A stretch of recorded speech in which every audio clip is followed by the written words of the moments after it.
बोलो जयकारा, बोल मेरे श्री गुरु महाराज की जय। बोलो सांचे दरबार की जय।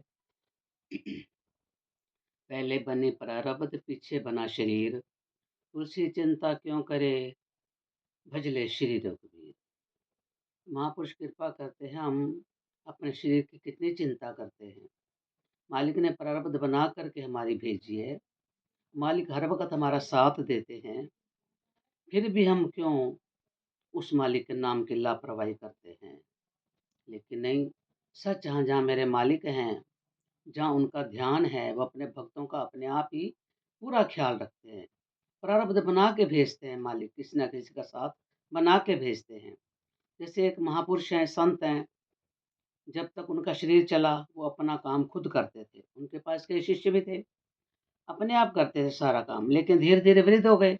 वृद्ध होते होते अब वो अपना काम नहीं कर सकते थे, और जो कभी उनको अपना काम करवाना होता था, शिष्यों को आवाज़ लगाते थे।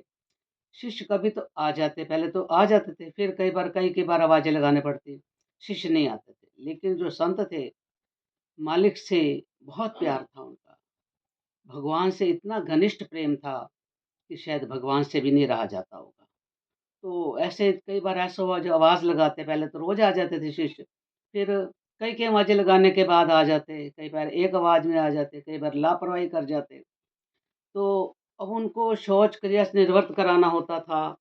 पहले तो अपने आप ही स्नान करना, शौच क्रिया से निर्वर्त होना, अपने आप से अपना सारा काम करते थे।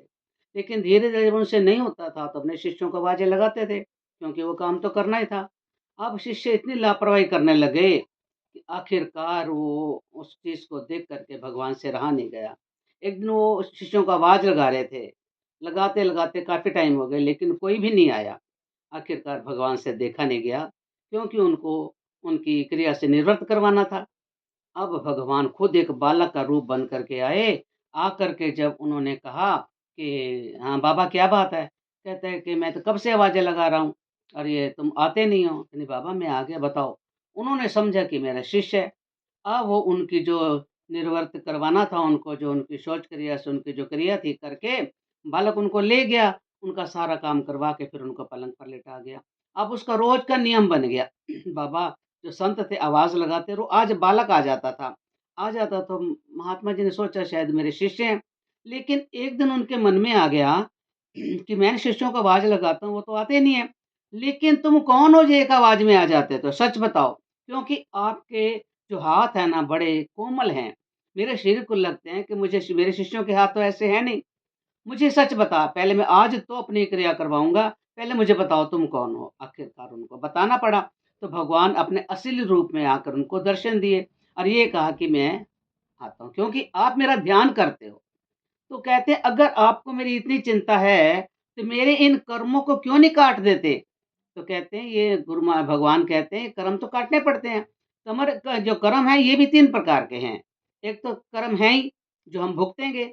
एक तीव्र कर्म है जो हमारे को भजन बंदगी से कट जाते हैं।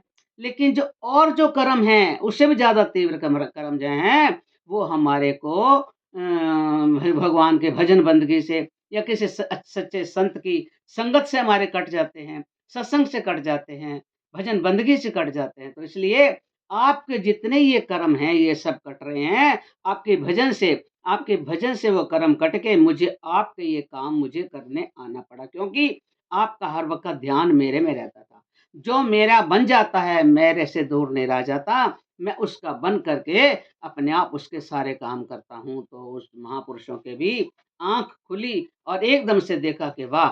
उन्होंने दर्शन किए और उनके चरणों में गिर गए और कहने लगे, महाराज आपने बड़ी कृपा करी मेरे ऊपर, आपने मुझे दर्शन दे कर के मुझे, तो इसलिए कहते हैं जो भगवान का प्यारा बन जाता है, तो भगवान उसके सारे काम करके अपने आप ही करते हैं आकर के। इसलिए हम घबराते हैं, हमारा काम नहीं हो रहा, लेकिन भगवान से सब मिल जाते हैं, भगवान का सच्चा ध्यान हम कर लेते हैं, उनका सच्चा बन जाते हैं दिल से, तो भगवान भी हमारे सच्चे दिल से बन करके हमारे जीवन का हमारे सारे कर्म काट करके हमें हमारे जीवन को सार्थक कर देते हैं। इसलिए हमें मालिक के चरणों में सच्चा प्रेम दिल से जोड़ना चाहिए, ताकि भगवान हमारे बन जाएँ और हम भगवान के बन जाएँ।